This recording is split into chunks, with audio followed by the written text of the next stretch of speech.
दोस्तों नमस्कार, आप सभी सदस्यों का स्वागत है बी ऑफिसर मेक ऑफिसर्स परिवार में। बजट लेके आ गए हैं सब, धुआं मचा देंगे बजट पढ़ा के समझा के, मतलब टनटनाते हुए याद हो जाए, बस एक गोला भर जाए आपका। ठीक है, तो अपन बिना किसी देरी के शुरू करते हैं बजट की कहानी। ठीक दिखाई दे रहा है आपको, लंबा लंबा चौड़ा चौड़ा, थोड़ा सा और बड़ा कर दो इसको। तो बजट 2025-26 है साहब, कहानी शुरू हो रही है बजट की। ठीक है, पैसा ही पैसा होगा, 21 दिन में पैसा डबल। तो इंडिया का जो पहला बजट था वो अपन ने इकोनॉमिक्स की क्लास में समझा था कि 1860 में जेम्स विल्सन नाम के एक तूफानी व्यक्ति हुए थे। उन्होंने ये 1860 में बजट पेश किया था पहली बार। ठीक है, तो इंडिया में जब पहली बार बजट पेश किया गया था हिंदुस्तान में, तब किया गया था 1860 में। कब किया गया था? 1860 में। ये सब आपको पता होगा क्योंकि हमने तो इकोनॉमिक्स में बताया, और वैसे भी तुम लोग होशियार कम तो हो नहीं हो। ठीक है, तो जेम्स विल्सन ने ये पहली बार बजट पेश किया था। लेकिन जब इंडिया आज़ाद हो गया 1947 में, ठीक है, हम होंगे कामयाब की तरह, हम हो गए आज़ाद। 1947 में हम आज़ाद हो गए थे, 15 अगस्त 1947 को। उसके बाद फिर बजट पेश किया गया हिंदुस्तान के द्वारा। तो स्वतंत्र भारत का अगर बात करी जाए, स्वतंत्र भारत की, तो पहली बार जब स्वतंत्र भारत में बजट पेश किया गया था, तो हमने इकोनॉमिक्स में आपको बताया ही था, आर.के. षणमुखम शेट्टी के द्वारा ये पेश किया गया था। ठीक है, सुनील शेट्टी के बाबा रहे होंगे कभी, आर.के. षणमुखम शेट्टी। क्लियर है ना? तो अगर पूछा जाएगा कि भारत का पहला बजट, तो 1860 में जेम्स विल्सन द्वारा। इंडिया का मतलब इंडिपेंडेंट इंडिया का बजट, तो सुनील शेट्टी के चाचा ताऊ के बाबा रहे होंगे, आर.के. षणमुखम शेट्टी ने। ठीक है, और गणतंत्र भारत का बजट किसने पहली बार पेश किया था वो नहीं बताऊंगा मैं, क्योंकि वो इकोनॉमिक्स में समझा चुका हूँ। वो कमेंट करके बताना तुम कि पहली बार गणतंत्र भारत का यानी संविधान लागू होने के बाद 1950 के बाद पहला बजट किसने पेश किया था, वो आप लोग बताना। ठीक है, तो ये अभी अपन आगे बढ़ते हैं अपन लोग इसकी। ठीक है, तो ये आगे चलते हैं तो पता चलेगा अपने को कि सबसे ज्यादा बार बजट पेश किसने किया। समझ रहे हो? सबसे ज्यादा बार, एक बार, दो बार, तीन बार, तो मोरारजी देसाई थे साहब। मोरारजी देसाई नाम तो सुना ही होगा। उन्होंने सबसे ज्यादा बार बजट पेश किया है हिंदुस्तान में, और कितनी बार किया है? 10 बार। ठीक है, मोरारजी देसाई के द्वारा सबसे ज्यादा बार बजट पेश किया है, अधिकतम बार वो कितना किया गया है? 10 बार। उसके बाद फिर आता है 9 बार पेश करने वाले। 9 बार पेश करने वाले थे पी चिदम्बरम। ये तो हमारे आपके सामने की बात है ना, चिदम्बरम साहब देखे होंगे आपने, पहले टीवी पे आते थे, वो साउथ इंडिया के थे, लुंगी पहन के। हो सकता है आप में से कई लोगों ने ना देखा हो, हम तो बचपन में इनको टीवी पे खूब देखते थे। तो सबसे ज्यादा बार बजट किसने पेश किया? बोलो बोलो, अभी बताया था किसने? मोरारजी देसाई ने 10 बार। 9 बार किसने पेश किया है? पी चिदम्बरम ने। ठीक है, अब आती है अपनी निर्मला ताई, हमारी ताई, तुम्हारी ताई, प्यारी ताई, सबकी ताई, निर्मला ताई। देश की वित्त मंत्री इस वक्त कौन है? निर्मला ताई। तो निर्मला ताई ने ये बजट जो पेश किया वो उनका 8वीं बार बजट पेश किया उन्होंने। ठीक है, कौन सी बार पेश किया? 8वीं बार, यानी ये तीसरे नंबर पर आ गई। सबसे ज्यादा मोरारजी देसाई ने पेश किया, उसके बाद दूसरे नंबर पर ये चिदम्बरम साहब ने 9 बार पेश किया, और 8वीं बार कौन सी पेश की? किसने? निर्मला ताई ने, निर्मला सीतारमण ने। और ये इनका लगातार तीसरा बजट था। क्लियर है? अगर निर्मला ताई का टोटल कौन सा बजट है? 8वां। लगातार उन्होंने कौन सी साल पेश किया है? तो लगातार उन्होंने ये तीसरी बार पेश किया है। ठीक है, इस तरीके से अपन ने ये भी समझ लिया। ओके, ये इनका 8वां बजट था। आगे बढ़ते हैं अपन लोग। आगे दोस्तों देखो, समझते हैं आगे की कहानी। आगे की कहानी में अपने को ये समझना है कि 2025-26 का ये बजट है, 2025-26 का है ना, तो टोटल कितने पैसे की बात की गई है? पैसा ही पैसा होगा, पैसे ही पैसा होगा। तो 50 लाख करोड़ की बात की गई है साहब। कितने की? 50 लाख करोड़। अब ये 50.65 भी है, तो वो भी याद करना है, क्योंकि बजट का जो टोटल आकार है उसको याद कर लेना चाहिए। तो 50.65 लाख करोड़ रुपए की टोटल बात की गई है। कितनी? 50.65 लाख करोड़ रुपए। ठीक है, 50.6, बोलो बोलो साथ में बोलो, तभी तो याद होगा। 50.65 लाख करोड़ रुपए। क्लियर है? इसकी पीडीएफ हम टेलीग्राम पे भेज देंगे, टेंशन मत लो। कई लोग परेशान रह जाते हैं ना पीडीएफ के लिए, पीडीएफ। इसकी पीडीएफ हम टेलीग्राम पे भेज देंगे, टेंशन मत लो। और जो लोग नए हैं उन्हें इतना बता दें कि टेलीग्राम पे, हमारे टेलीग्राम चैनल पे एक प्रैक्टिस सीरीज भी चल रही है फ्री में। 25 क्वेश्चन सुबह भेजे जाते हैं पीडीएफ के, शाम को उसका एक्सप्लेनेशन वीडियो दे देते हैं, ताकि अब आप लोग प्रैक्टिस कर सको अपने घर पे। और उसका शेड्यूल भी हमने टेलीग्राम पर दे दिया है, ठीक है। फिर अपन लोग ये समझते हैं दोबारा, 50.65 लाख करोड़ रुपए का ये इसका टोटल आकार है। कितने का है? 50.65 लाख करोड़ रुपए का। ठीक, बोलो बोलो कितना है? 50.65 लाख करोड़ रुपए का। अब देखो इस बार जो बोर्ड जो आया बजट, उसकी एक कोट सी कोटेशन होती है। जब हम किसी को प्रपोज करने जाते हैं, बस इतना प्रपोज का नाम आ जाए, ऐसे दांत एकदम ऐसे बंदर की तरह खिलने लगेंगे ही करके, तो हम कुछ डायलॉग याद करके जाते हैं ना, है कि तुझे देखा तो ये जाना सनम, पहले से प्रिपेयर होके जाते हैं बढ़िया से। ऐसे ही जब बजट पेश किया गया तो एक बढ़िया सा डायलॉग तैयार किया गया, तो लोगों में थोड़ा इंप्रेशन बने, इंप्रेशन जमाना था बढ़िया। तो था जो कोटेशन था, बोलते हो ऐसे कि नहीं बोलते हम लोग, हमें भी कभी कभी मौका मिले तो मार देते हैं 4 लाइनें मैसेज में ऐसे तुम भी मार देते होगे, लड़कियां भी मार देती हैं, हाँ? मेरे पास भी मैसेज आते रहते हैं कि आपके लिए 4 लाइनें लिखी हैं, मैं भी खुश हो जाता हूँ, हाँ भेजो भेजो। ऐसे मैं भी सुना देता हूँ कभी कभी किसी को, आप भी सुना देते होगे। यहाँ निर्मला सीतारमण को मौका मिल गया तो निर्मला सीतारमण ने सुना दी। क्या सुनाई? कि देश सिर्फ भूमि नहीं बल्कि इसमें शामिल लोग हैं। देख रहा है विनोद? देश सिर्फ जमीन नहीं है बल्कि जो लोग रह रहे हैं वो है देश। कितनी अच्छी बात है। तो देश सिर्फ भूमि नहीं है बल्कि इसमें शामिल लोग हैं। ये बात निर्मला सीतारमण के द्वारा कोटेशन के तौर पर प्रस्तुत की गई, ठीक है, कोटेशन के तौर पर प्रस्तुत की गई। लेकिन ये डायलॉग चुरा लिया था, ये डायलॉग चुराया हुआ है। मतलब निर्मला सीतारमण ने बोला जरूर लेकिन उनका नहीं है, ठीक है। जैसे तुम करते होगे, बोल जरूर देते होगे लेकिन डायलॉग चुराते होगे कहीं और से, है ना, वैसे ही इन्होंने चुराया। और किनका था? गुरुजादा अप्पा राव। गुरु साहब में बस थोड़ा सा नाम याद रखना है। देखो तुम लोग जो ऑब्जेक्टिव पेपर होता है ना, उसमें सिर्फ मेन हमारा लक्ष्य होता है कि हमारी OMR में गोला भर जाए ऐसे करके।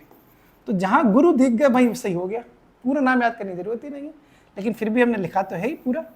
तो गुरुजादा अप्पा राव निर्मला ताई के गुरु साहब हैं। निर्मला ताई भी साउथ इंडिया की है, ये भी साउथ इंडिया के हैं। गुरुजादा अप्पा राव तेलुगु का भी है, ये तेलुगु होता है ना, तेलुगु कन्नड़ मलयालम वाले, तो ये तेलुगु राइटर हैं जिन्होंने ये कोटेशन दी। क्या कोटेशन है?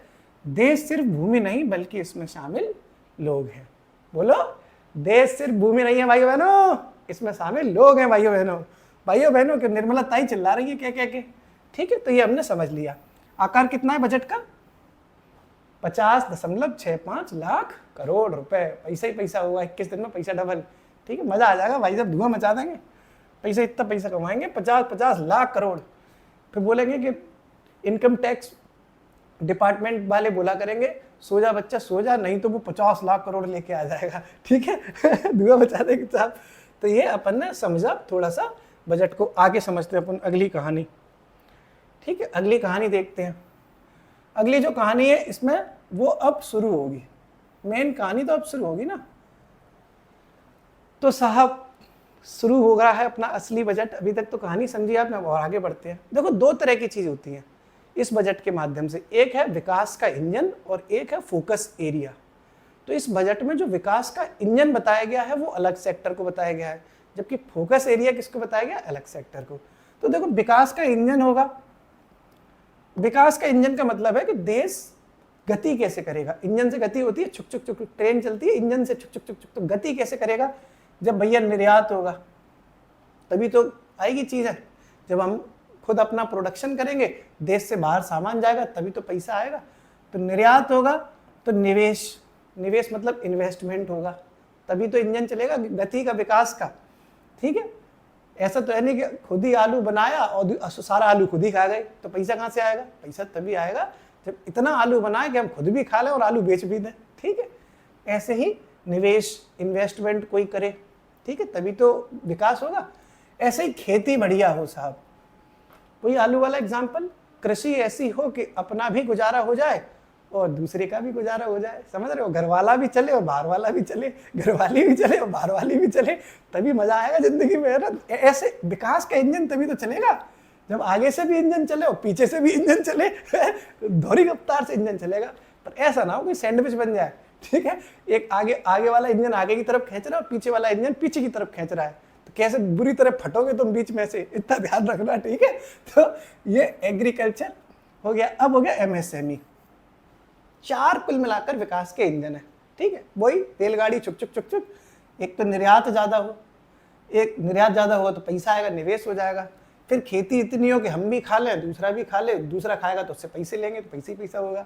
और एमएसएमई का मतलब होता है यही सब उद्योग व्यापार, छोटे उद्योग, थोड़े मीडियम साइज के उद्योग, तो इंडस्ट्री हल्की हल्की डेवलप होती रहे। ये तो हो गया विकास का इंजन। अब फोकस किस पे करोगे भाई? फोकस करो कैमरामैन। तो कैमरामैन फोकस किस पे कर रहा है? गरीब आदमी पे, ठीक है। किस पे कर रहा है कैमरामैन फोकस? थोड़ा और बड़ा कर दो, छोटा तो नहीं लग रहा। आज काफी दिनों बाद आया हूं ना मैं ऐसे कैमरे पे। एक्चुअली 18-20 लोग आए हुए थे फैमिली में मेरे, तो स्कूल खुल गए बच्चों के, सब चले गए, मैं अकेला रह गया। इतने बड़े, मतलब काफी बड़ा फ्लैट है ये मेरा, उसमें मैं अकेला हूँ, तभी तो डांस वांस करता रहता हूँ कोई भी नहीं है, सिंगल पर्सन नहीं है, मैं और मेरी तन्हाई जिए जा रहे हैं। रात में कभी कभी मन करता है किससे फुनियाऊं, तो जो फ्री दिखे उससे फोन लगा देता हूँ बस। तो ये फोकस जो है कैमरामैन किस पे कर रहे हैं? गरीब, युवा, किसान और नारी पे जरूर कैमरामैन फोकस करेगा, ये तो देखते ही हो तुम।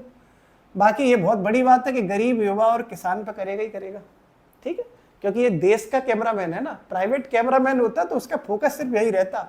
जैसे तुम आईपीएल देखो कभी, तो कैमरामैन का फोकस वही सुंदर चेहरों पे रहता है ना, मजा आ जाता होगा, कई लोगों को आ जाता होगा। फिर लड़कियां भी देख लेती है, आहा मजा आ रहा है। तो देश का कैमरामैन है, इसलिए गरीब पे, युवा पे, किसान पे और नारी पे उसने फोकस किया। किस पे? गरीब पे, युवा पे, किसान पे और नारी पे। क्लियर है ना? विकास के इंजन अलग हो गए, जबकि ये फोकस अलग किया गया। अब देखो थीम क्या थी बजट की। 2 चीजें आपने समझी। एक तो था कोटेशन थी। कोटेशन क्या थी? कि देश सिर्फ भूमि नहीं है बल्कि इसमें शामिल लोग हैं।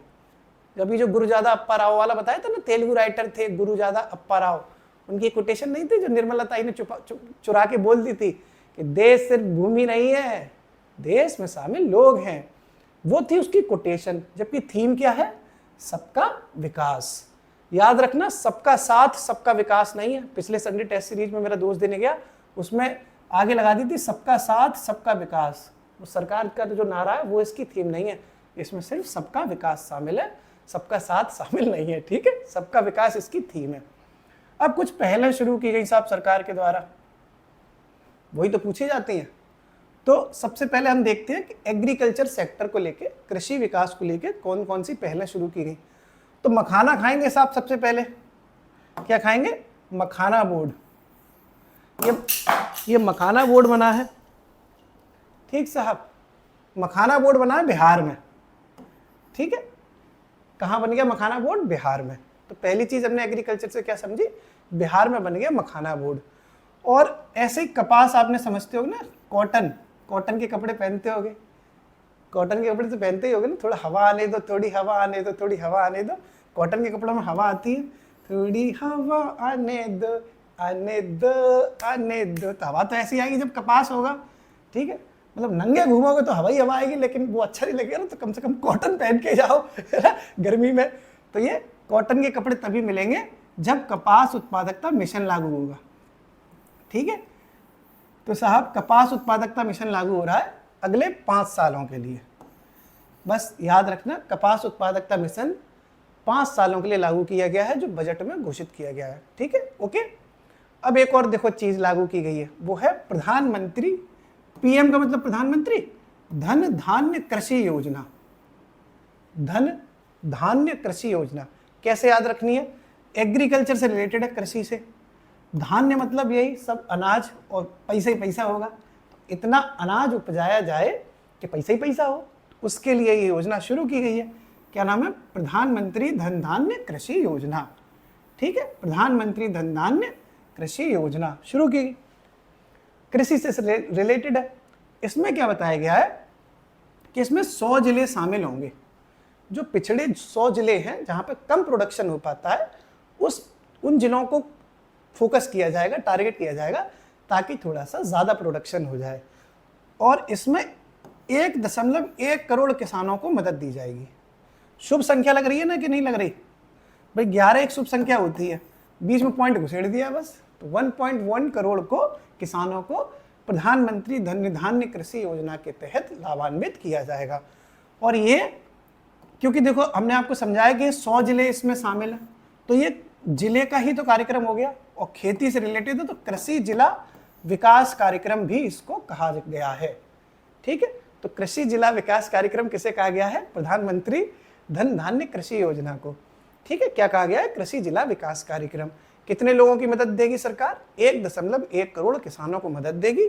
कितने जिले शामिल हैं? 100 जिले शामिल हैं। कौन सी योजना है?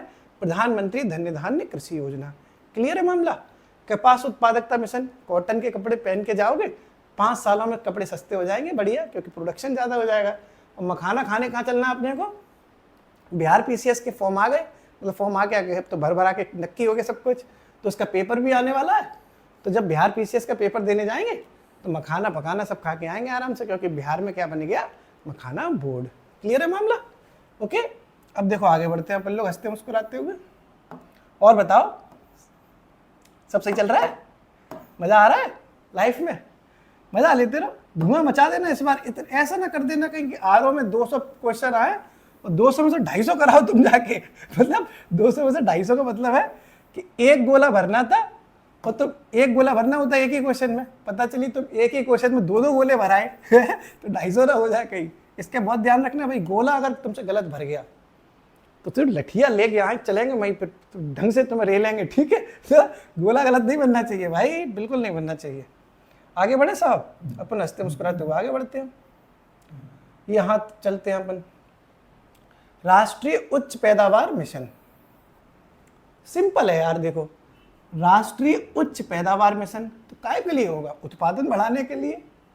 तो हाल ही में बस ये क्वेश्चन आते कैसे हैं मैं आपको बताऊं, ये क्वेश्चन आएगा कैसे कि इनमें से कौन सी योजना या कौन सा कार्यक्रम बजट 2025-26 में घोषित नहीं किया गया या किया गया, तब तुम्हें लगेगी कि राष्ट्रीय उच्च पैदावार मिशन था कि नहीं था।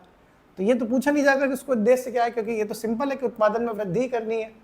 लेकिन कौन सी चीज़ बजट में थी और कौन सी नहीं थी, ऐसे आ जाते हैं ये। तो ये राष्ट्रीय उच्च पैदावार मिशन भी बजट में है और उद्देश्य सिंपल है कि पैदावार को उच्च करना है। एक ही बार में 15 बच्चे करने हैं, इतनी उच्च एक ही बार में 15 बच्चे, ठीक है, ताकि प्रोडक्शन और रिप्रोडक्शन सब में धुआं मचा दो तुम। ठीक है, तो राष्ट्रीय उच्च पैदावार मिशन, इतनी पैदावार उच्च करनी है कि भाई साहब एक बच्चे की साफ करके आओ तब तक दूसरा बच्चा कर दे, फिर दूसरे बच्चे की साफ करके आओ तो तीसरा कर दे। तुम खाना जब भी खाने बैठो तो बच्चा कुछ ना कुछ कर ही दे। ठीक है तो ये राष्ट्रीय उच्च पैदावार मिशन उत्पादन में वृद्धि के लिए। आगे बढ़ते हैं साहब कहानी में। अब हर तरह की बात हो रही थी तो बीच में दाल बोली, हमसे का दुश्मनी है भैया, हम काहे नहीं बीच में लेके आते हो हमें। हर साल गुजर जाता है कोई दालों को पूछता ही नहीं है, दाल देवी रूठी बैठी है। हम नहीं बोलेंगे किसी से, हमें कोई पूछता ही नहीं है, हमसे कोई पूछता ही नहीं है। तो दाल को भी इस बार शामिल कर लिया, जा दाल जा अपनी जी ले जिंदगी। तो दलहन आत्मनिर्भरता मिशन शुरू किया गया। दालों के गालों को पकड़ के कहा गया कि तुम 6 साल के लिए हमारे पास रहोगी, चिंता मत करो, 6 साल में हम तुम्हें इतना अच्छा कर देंगे एकदम कि तुम आत्मनिर्भर हो जाओगी, फिर तुम्हें किसी की जरूरत नहीं पड़ेगी। ठीक है, बिल्कुल सेल्फ लवर हो जाओगी, कोई नहीं चाहिए जिंदगी में। तो दाल के लिए दाल आत्मनिर्भरता मिशन कितने वर्ष का हो गया? 6 साल का। ठीक है, दाल एकदम खुश हो जाएगी, 6 सालों में उसे इतना प्यार देंगे कि वो आत्मनिर्भर हो जाएगी। तो दलहन आत्मनिर्भर मिशन कितने साल के लिए हो गया? 6 साल के लिए। भाई लोगों, मेरा पढ़ाने मैं कोई टीचर ना हूँ, नौकरी करता हूँ मैं तो बस अपनी आराम से छोटे मोटे बिजनेस चल रहे हैं, उधर से रोजी रोटी चल रही है। आप लोगों को मैं इस तरीके से समझाता हूँ कि आपको याद हो जाए। कमेंट में कई लोग लिखते हैं कि मेरा स्टाइल पढ़ाने का अच्छा भी है, कई लोग लिखते हैं नहीं भी अच्छा है। तो जो लोग अच्छा लिखते हैं उनके लिए थैंक यू, और जिनको लगता है कि मैं थोड़ा मस्ती ज़्यादा करता हूँ और गलत शब्दों का प्रयोग करता हूँ, उनके लिए सॉरी। मैं नहीं बदल पाऊंगा, क्योंकि मेरा मेन मकसद ये है कि आप लोगों को याद हो जाए। ठीक है, याद तभी होता है जब खुरापात चले दिमाग में। ठीक है, मतलब इधर उधर की चीज़ ज़्यादा याद हो जाती है ना। तो ये हमने समझ लिया दालों का। तो दालों के गालों को पकड़ के 6 साल के लिए ले आए अपने पास, आत्मनिर्भर बना देंगे, हर तरीके से आत्मनिर्भर बनाया जाएगा दालों को। ठीक है, आगे बढ़ते हैं अपन। एग्रीकल्चर हो गया, अभी अपन रिवाइज करेंगे, चिंता मत करो, रिवाइज करेंगे। ठीक है, ठंड रखना, रिवाइज करेंगे, ऐसा नहीं है कि पढ़ते ही जा रहे हैं, रिवाइज भी होगा। अब देखो अपन बात कर रहे हैं एमएसएमई सेक्टर की। एमएसएमई सेक्टर के लिए क्या क्या सरकार ने किया। ये दाल फाल तो अपन ने कृषि से संबंधित थी, अब एमएसएमई सेक्टर देखते हैं। तो एमएसएमई सेक्टर के लिए सबसे पहले सरकार ने लॉन्च किया उद्यम पोर्टल। एक सॉफ्टवेयर जैसा होता है, उद्यम पोर्टल लॉन्च हो गया।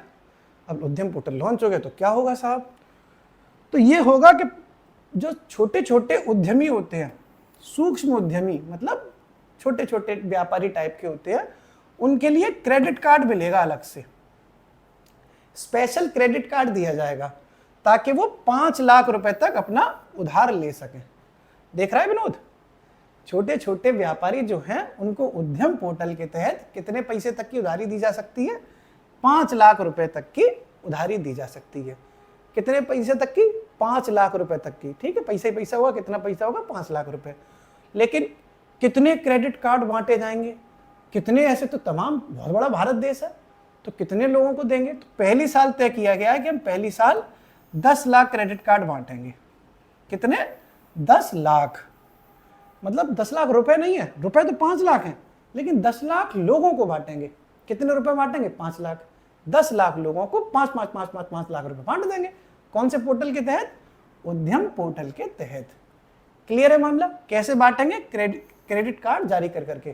ठीक है, पकड़ पकड़ के क्रेडिट कार्ड दिया जाएगा कि जाओ 5 लाख रुपए ले जाओ, और कितने लोगों को दिया जाएगा, 10 लाख लोगों को।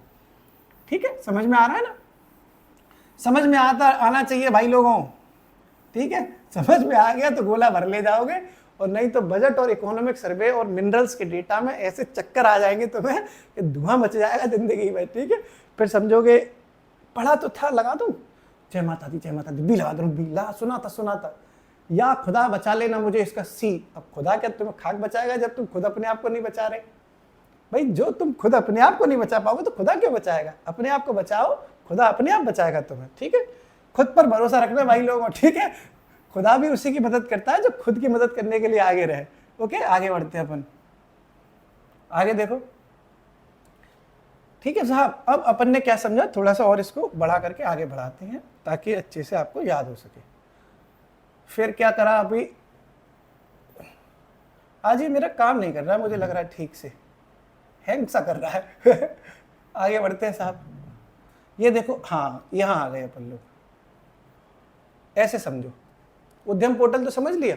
इसके बाद ये किया गया कि जो लोग पहली बार अपनी इंडस्ट्री बनाएंगे, समझो ये उद्यम पोर्टल से अलग बात है। उद्यम पोर्टल तो ये हो गया इतना इतना 5 लाख रुपए मिलेंगे 10 लाख लोगों को। इसके अलावा एक घोषणा और की गई कि जो पहली बार कोई अपनी बड़ी छोटी मोटी इंडस्ट्री बना रहा है, ठीक है, ये उद्यम पोर्टल छोटे यानी सूक्ष्म उद्यमियों के लिए है। ठीक है, और ये कहानी अलग है, ये कहानी है सूक्ष्म उद्यमियों की कहानी नहीं है। ये वाली कहानी सूक्ष्म से है, जबकि ये वाली नॉर्मल है। तो पहली बार कोई अगर फैक्ट्री लगाएगा तो उसको सरकार 5 सालों में 2 करोड़ रुपए देगी। नहीं समझे, जैसे मान लो मैं हूं और मैंने सोचा कि मैं एक फैक्ट्री लगाना चाह रहा हूं अपना खुद की, तो मुझे 2 करोड़ रुपए उधार देगी सरकार, ताकि तुम अपनी पैसा लेके फैक्ट्री लगा लो, और जब तुम्हारे पास 2 करोड़ रुपए हो जाए तो मैं अपना ब्याज सहित वापस कर देना, ऐसे हो देगी। लेकिन 2 करोड़ रुपए वो इकट्ठे नहीं दे देगी, टुकड़ों में करके देगी।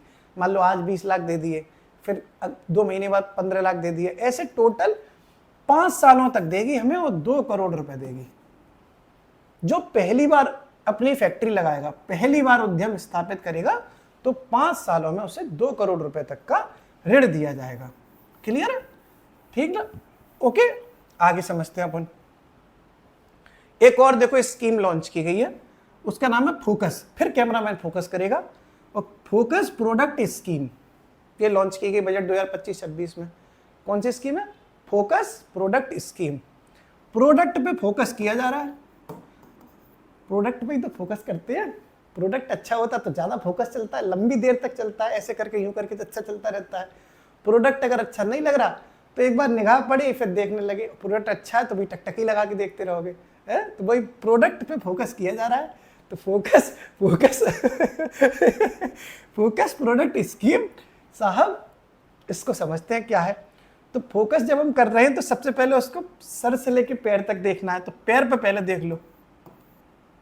पिक्चर देखी होगी आपने धड़कन, धड़कन मूवी देखी है धड़कन, उसमें सुनील शेट्टी, क्या नाम था हीरोइन का नाम क्या है, शिल्पा शेट्टी। शिल्पा शेट्टी और सुनील शेट्टी की लव स्टोरी है। तो शिल्पा शेट्टी के पापा के पास सुनील शेट्टी जाते हैं अपना रिश्ता मांगने, फटी हुई चप्पल पहन के जाते हैं, आपने सीन देखा हो ना।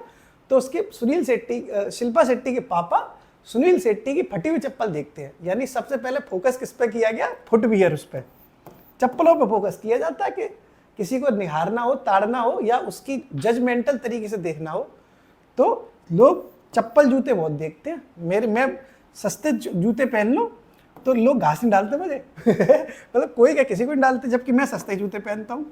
मुझे घास डालो चप्पल डालो, मैं ज़्यादा महंगी चीज़ें नहीं खरीदता। तो फुटवियर यानी चप्पलों पर फोकस किया गया, ठीक है।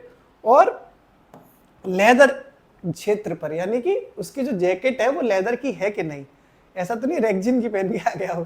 तो फोकस प्रोडक्ट स्कीम किससे हो गई, या तो चप्पलों से यानी फुटवियर से या फिर लेदर से। दोनों क्षेत्र में प्रोडक्शन बढ़ाने के लिए फोकस प्रोडक्ट स्कीम लॉन्च की गई है। क्योंकि सुनील शेट्टी के ससुर, या ससुर तो हुए नहीं थे, शादी तो नहीं हुई थी ना, शिल्पा शेट्टी के पापा ने उसका जो फोकस किया वो चप्पलों पे किया, और वो जो जैकेट पहन के आया था, काले कलर की शर्ट पहन के आया था, जैकेट ही समझ लो, तो वो लेदर की है कि नहीं, ये सब चीज़ें फोकस की गई थी उस पिक्चर में। तो फोकस प्रोडक्ट स्कीम का संबंध किससे हो गया, फुटवियर या फिर लेदर से। आगे बढ़ते हैं अपन लोग, देखो है ना, जल्दी जल्दी करा भी देते हैं आपका। अगली कहानी चलते हैं साहब, फिर क्या हुआ कराएंगे, अभी थोड़ा 1-2 पेज और कर लें तो ये पूरा का पूरा आपका रिवाइज भी करा देंगे हाल ही में। फिर ये देखो, अभी देखो बिहार में मखाना बोर्ड बनवाया था अपन ने थोड़ी देर पहले, मखाना खाने गए थे बिहार में मखाना बोर्ड था। उसी बिहार में खाने का फिर से सामान बन गया। मखाना भी खाना होता है, और राष्ट्रीय खाद्य प्रौद्योगिकी संस्थान भी कहाँ बनेगा, बिहार में। कहाँ बनेगा, बिहार में। बिहार में राष्ट्रीय खाद्य प्रौद्योगिकी संस्थान की स्थापना की गई है। तो राष्ट्रीय खाद्य प्रौद्योगिकी संस्थान की स्थापना कहाँ की जाएगी, बिहार में। मखाना भी खाएंगे और ये भी खाने पीने से रिलेटेड है, तो खाने पीने के मामले कहाँ चल रहा है, बिहार में। ये आपने अभी तक समझा। अब आगे बढ़ते हैं। देखो एमएसएमई वर्गीकरण में चेंजेस किया गया है, ये बढ़िया बहुत इंपॉर्टेंट है, और यहाँ से मुझे लग रहा है कि ये क्वेश्चन आएगा, क्योंकि ये सरकार ने बहुत जोर दिया है एमएसएमई सेक्टर पे। तो देखो इसको समझ लो बहुत अच्छे से, क्योंकि दिमाग घूम जाएगा, ठीक है। अब मैं कोशिश करता हूँ, मैं कोशिश ही कर सकता हूँ और तो कुछ कर ही नहीं पाऊंगा, मैं कोशिश ही करता हूँ। देखो पहले क्या था, ये हम वर्तमान की बात कर रहे हैं जो अभी चल रहा है, अब संशोधित करके ये कर दिया गया। पहले ये था, मतलब वर्तमान का मतलब है अभी तक ये था, संशोधन के बाद ये किया गया। तो याद करते हैं। देखो पहले क्या था कि सूक्ष्म, एमएसएमई का मतलब होता है माइक्रो स्मॉल मीडियम एंटरप्राइजेस, सूक्ष्म लघु और मध्यम उद्योग, ठीक है। तो सूक्ष्म जब था यानी सबसे छोटा वाला था, तो ये करोड़ में है सारी चीजें। 1 करोड़ रुपए का अगर निवेश करोगे या 5 करोड़ तक का टर्नओवर होगा तो उसे सूक्ष्म उद्योग माना जाएगा। या तो आपके पास 1 करोड़ रुपए तक की पूंजी आपने इन्वेस्ट कर दी, या 5 करोड़ रुपए तक का टर्नओवर कमा लिया, तो आपका जो फैक्ट्री है वो आपकी सूक्ष्म मानी जाएगी। यानी ये 5 गुना हो रहा है कि नहीं हो रहा भाई, 1 पंजे 5। ऐसे ही ये इधर की तरफ देखो, लघु के लिए जब ये 10 कर रहे होगे, 10 करोड़ का निवेश करोगे या 50 करोड़ का टर्नओवर करोगे, तो आप किस में माने जाओगे, लघु उद्योग में। तो देखो 10 पंजे 50, ये भी 5 गुना ही हो रहा है। ऐसे ही मध्यम में जब आप 50 करोड़ का इन्वेस्टमेंट करो या टर्नओवर आपका 250 करोड़ का हो जाए, तो आप मध्यम उद्योग में माने जाओगे, ये भी देखो 5 गुना है। क्लियर? यानी 1 10 50, इधर 5 50 250, कैसे भी याद कर लो।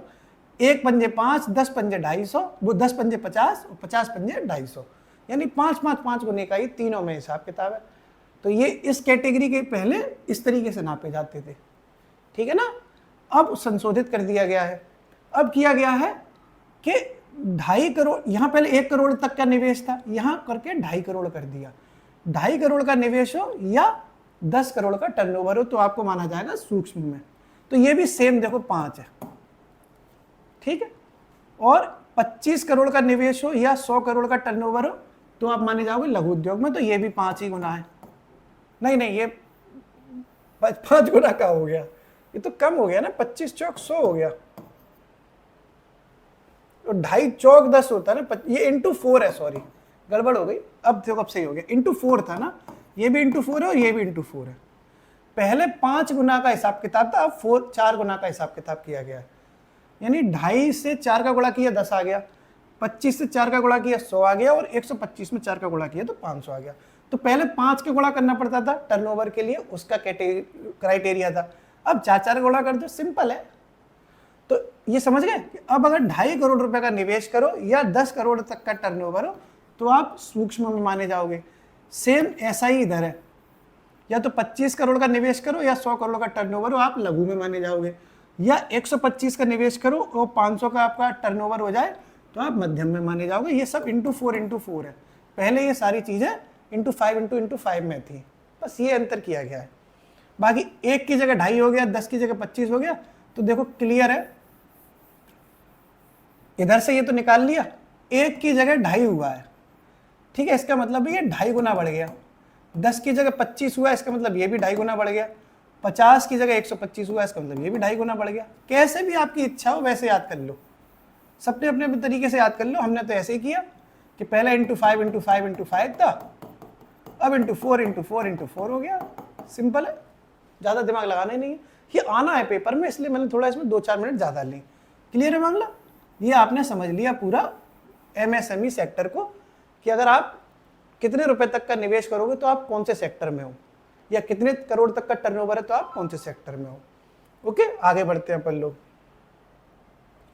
अगला देखते हैं साहब। अब देखो एक चीज और है, ये तो हमने समझा, ये समझा हमने पूरा एमएसएमई सेक्टर को। अब हम समझते हैं कि पैसा हम उधार कितना ले सकते हैं, ऋण सुविधा कहते हैं इसको। तो एमएसएमई सेक्टर हो, इस पर स्टार्टअप सेक्टर और निर्यातक एमएसएमई, इन तीनों को अलग अलग कैटेगरी में बांटा गया है।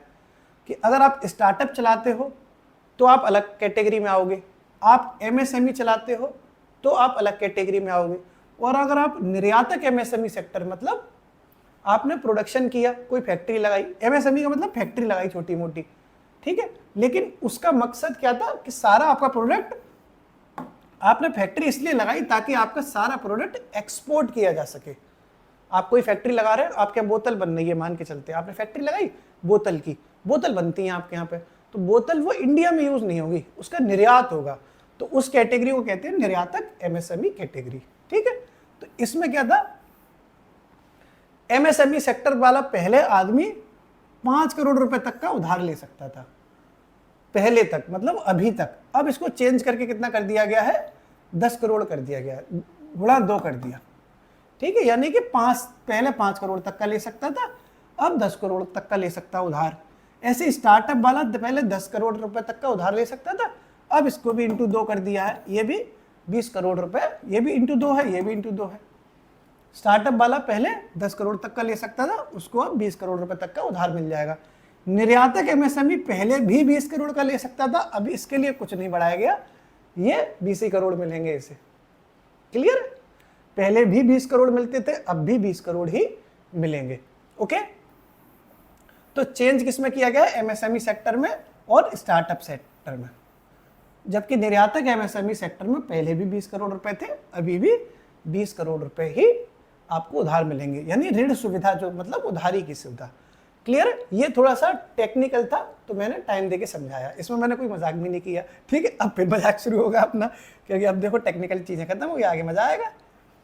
आगे बढ़ते हैं साहब, अगला है दोस्तों निवेश सीमा, निवेश क्षेत्र। निवेश क्षेत्र मतलब निवेश, मतलब इन्वेस्टमेंट से रिलेटेड कौन कौन सी स्कीम लॉन्च की गई है। तो भैया सभी जिलों में, जितने जिले हैं हमारे हिंदुस्तान में, उस सभी जिलों में एक एक अस्पताल है, सरकारी अस्पताल। हर एक सरकारी अस्पतालों में एक डे केयर सेंटर बनाया जाएगा। क्या बनाया जाएगा? Day care centre. क्या बनाया जाएगा? डे केयर सेंटर बनाया जाएगा, ठीक है। Day care centre. Day care centre मतलब हॉस्पिटल्स में रहेगा, लोग दिन में केयर कर सकें, रात में तो केयर करने वाली फैमिली आई जाती है, दिन में थोड़ा ज़्यादा केयर चाहिए क्योंकि फैमिली थोड़ा इधर उधर बिजी रहती है, तो डे केयर सेंटर है ये, नाइट केयर सेंटर नहीं है। अब तुम्हें नाइट केयर सेंटर चाहिए था, वो नहीं मिल पाया, माफ़ी चाहती है सरकार, माफ़ी चाहती है, हम रात में तुम्हें सेंटर पर नहीं भेज पाएंगे, दिन में ही भेज पाएंगे, ठीक है क्योंकि सरकार जानती है तुम्हारा खुरापाती दिमाग, रात में तुम ज़्यादा एक्टिव हो जाते हो ना तो ये डे केयर सेंटर है साहब, नाइट केयर सेंटर नहीं है। सभी जिला अस्पतालों में डे केयर सेंटर खोल दिए। ठीक, एक और लॉन्च हो गई साहब योजना, वो है भारतीय भाषा पुस्तक योजना। कौन सी है? भारतीय भाषा पुस्तक योजना। थोड़ा सा सही कर लो इसको, भारतीय भाषा पुस्तक योजना शुरू की गई है। ये गई भारतीय भाषा पुस्तक स्कीम। ये क्या है? जितनी इंडिया की लैंग्वेज में किताबें छपी हुई हैं उनको ट्रांसलेट करना है डिजिटली, बस। कोई वो इसमें टैप पैपो नहीं है। भारतीय भाषा पुस्तक स्कीम का सीधा सा मतलब है कि जितनी भी किताबें हैं उन भारतीय भाषाओं की, हिंदी की, तेलुगु की, मलयालम की, उनको डिजिटली ट्रांसलेशन किया जाएगा। जैसे मान लो हिंदी की कोई किताब है तो वो अंग्रेजी वाला पढ़ ले, मलयालम वाला पढ़ ले, या मलयालम की कोई किताब है तो वो हिंदी वाला पढ़ ले। एक ऐसा स्कीम लॉन्च की गई कि हर किताब का हर एक लैंग्वेज में ट्रांसलेशन किया जाएगा। ठीक है, ये भी आपने समझ लिया। एक देखो सेंटर खोले गए हैं, राष्ट्रीय उत्कृष्टता केंद्र। क्या खोले गए हैं? राष्ट्रीय उत्कृष्टता केंद्र खोले गए हैं। ठीक है, तो ये कौशल प्रशिक्षण के लिए खोले गए। देखो ऐसे सब सेंटर पेंटर खोलते हैं, उसका सीधा सा मतलब होता है कि भैया स्किल से रिलेटेड कोई ट्रेनिंग दी जाएगी।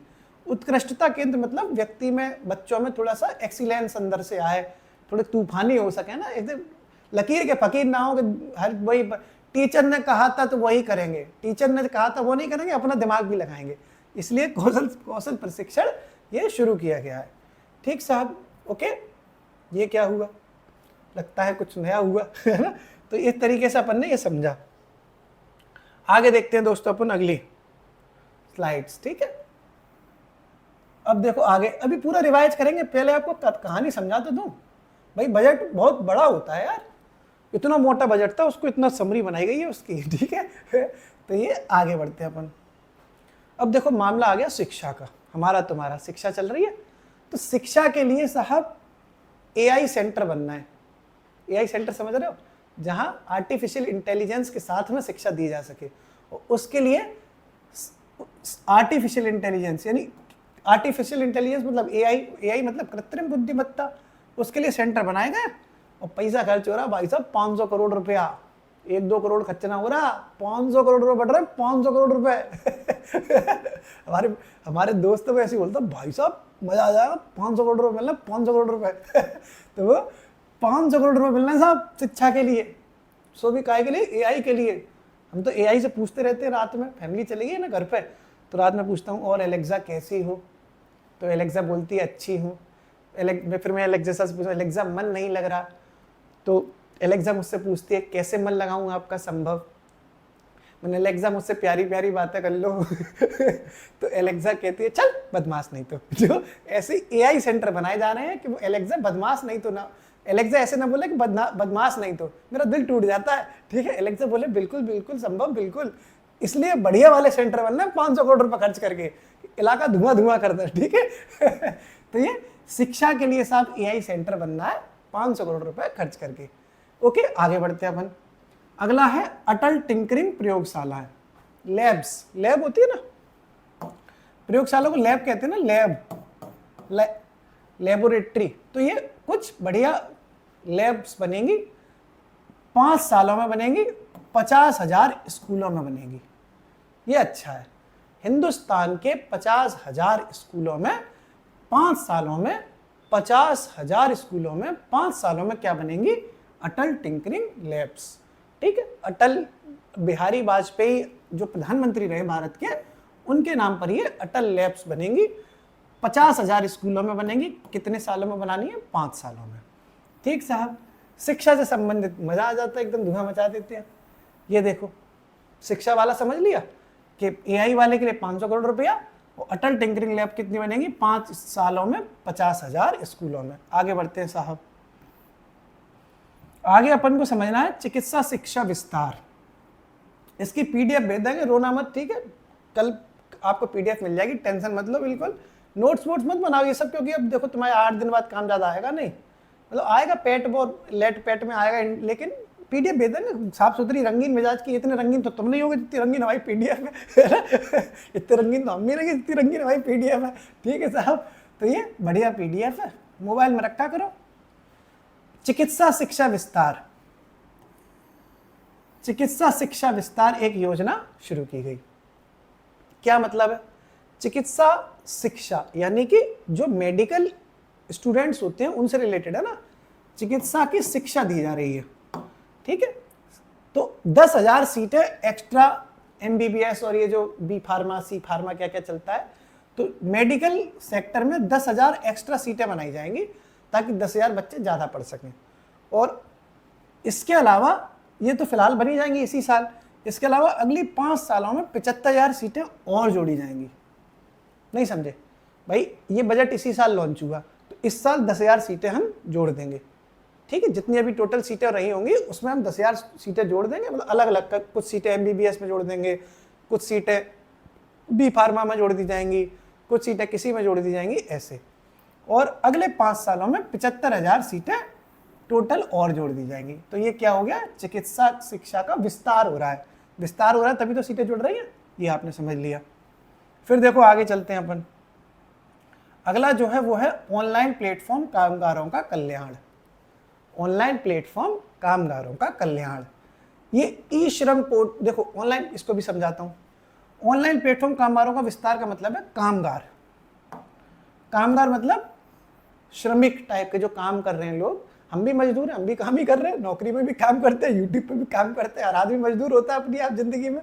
ठीक है, तो हम जितने भी कामगार हैं उनका कल्याण करने के लिए ऑनलाइन प्लेटफॉर्म शुरू किया गया। ठीक है, और ई श्रम पोर्टल है, उस पोर्टल का नाम है ई श्रम। ये बहुत पहले से चला आ रहा है, बस इसमें थोड़ा सा अपडेट कर दिया है इसे। और जो ई श्रम पोर्टल है उसके तहत अपना रजिस्ट्रेशन कर लो आराम से। ऐसे ही प्रधानमंत्री जन आरोग्य योजना जो स्वास्थ्य से संबंधित है, मतलब हेल्थ वेल्थ का ध्यान देखने के लिए, वहाँ पे भी जो कामगार हैं वो अपना रजिस्ट्रेशन कर लें, ताकि अगर कभी कोई बीमारी हो जाए उन्हें या कोई बात हो जाए तो उन्हें इस PM जन आरोग्य योजना का लाभ मिल जाए। ठीक है, तो ये ऑनलाइन प्लेटफॉर्म शुरू किया गया है कामगारों के लिए, और ये नाम ही इस पूरे प्रोग्राम का है ऑनलाइन प्लेटफॉर्म कामगारों का कल्याण। क्लियर है साहब? ये भी क्लियर हो गया। अब देखो, अवसंरचना विकास के लिए राज्यों को लोन मिल रहा है। देखो राज्य है हमारे, जैसे भारत सरकार है। इसके बाद हम ये वाली स्लाइड हो जाए तो हम पूरा अभी फिर रिवाइज कराएंगे, क्योंकि भाई रिवीजन नहीं होगा तो क्या मतलब है। तो राज्यों को लोन मिल रहा है। राज्य कौन है? उत्तर प्रदेश, मध्य प्रदेश, बिहार, गुजरात। ठीक है, तो सब राज्य हैं। तो वो राज्य अपने यहाँ पे अवसंरचनात्मक विकास कर सकें। अवसंरचनात्मक विकास का मतलब समझते हो?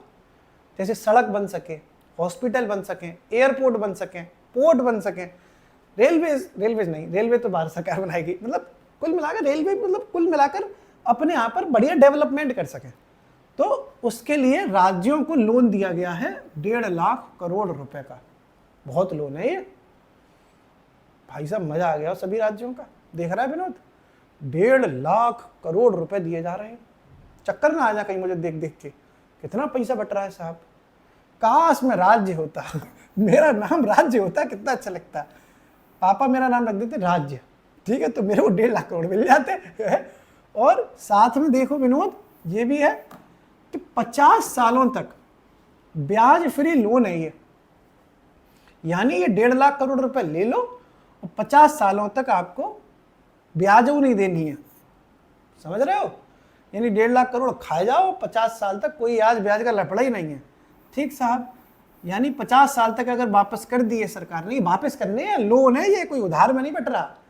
ठीक है, लेकिन मेरा नाम राज्य होता तो मर जाता 50 साल बाद। मैंने कौन मर गए पैसा लेके सारा, है कि नहीं? तो लेकिन ये राज्य तो नहीं मरेंगे। ले आज कोई रहा है, चुकाना किसी और को पड़ेगा। ऐसा होता है कि नहीं होता? परेशानियां कोई और झेलेगा, आनंद कोई और ले रहा है, यही होता है साहब। रिश्तों में भी ऐसा होता है, सुख कोई और प्राप्त कर रहा है, बाद में झेलेगा कोई और। रिश्तों में भी तो होता है ऐसा, है? बड़ा होता है साहब। मेरे कई दोस्त हैं, सुख किसी और के साथ तलाश लेते हैं, परेशानियां किसी और को देते हैं। मेरे पास भी है, रात में मेरी एक दोस्त है, बहुत मतलब अच्छी, बहुत क्लोज फ्रेंड है मेरी, उसका बॉयफ्रेंड है, पूरे दिन अपना आनंद लेती होगी, बढ़िया मतलब कुल मिला के घूमती है उसके संग। लेकिन अगर वो हो जाए, क्या कहते हैं उसको, झगड़ा, फिर रात में फोन करेगी, संभव मन नहीं लग रहा है, संभव क्या करूं, संभव मुझे समझ में नहीं आ रहा, मैं बहुत गलत ट्रैक पर चल रही हूँ, मैं पढ़ाई करना चाहती हूँ, मैं गलत फंस गई। मतलब सुख मिले तब तो तुम्हारा आनंद आनंद, और जब तुम्हारा झगड़ा हो जाए तो संभव बैठे हैं तुम्हें कंधा देने के लिए, घंटा बैठे हैं, ठीक है। तो ये ऐसा ही है, राज्यों को लोन लेना है तो भाई साहब 1.5 लाख करोड़ रुपए का मिल रहा है, 50 साल तक कोई ब्याज नहीं लगेगी, 50 साल बाद मर जाओ आराम से, कोई टेंशन नहीं है। यानी राज्य तो मरेंगे नहीं, आज कोई और है, 50 साल बाद कोई और मुख्यमंत्री होगा, उसको वापस करने पड़ेंगे साहब। तो ये आपने समझ लिया। आगे बढ़ते हैं, अगली देखते हैं। अब ये अगली है शहरी चुनौती fund, urban challenge fund. 1 lakh crore रुपए का अर्बन चैलेंज फंड रखा गया है दोस्तों, बहुत इंपॉर्टेंट फैक्ट है ये।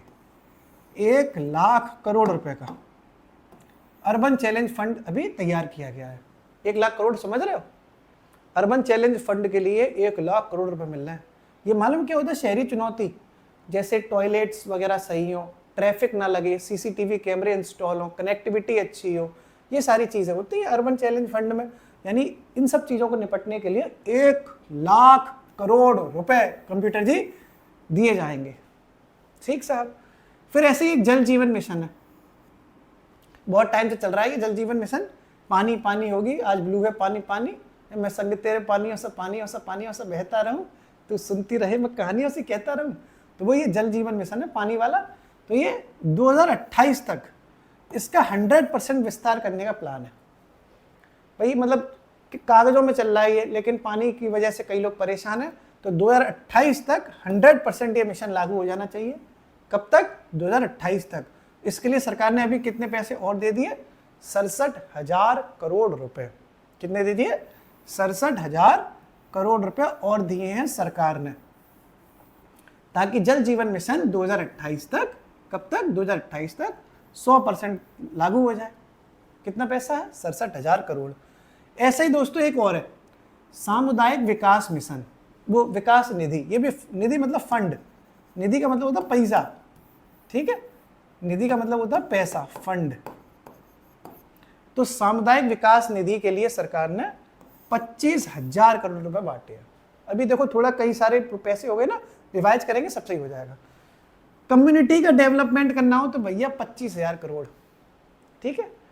सामुदायिक विकास करना हो तो 25,000 करोड़, पानी पीना हो तो 67,000 करोड़, ठीक है?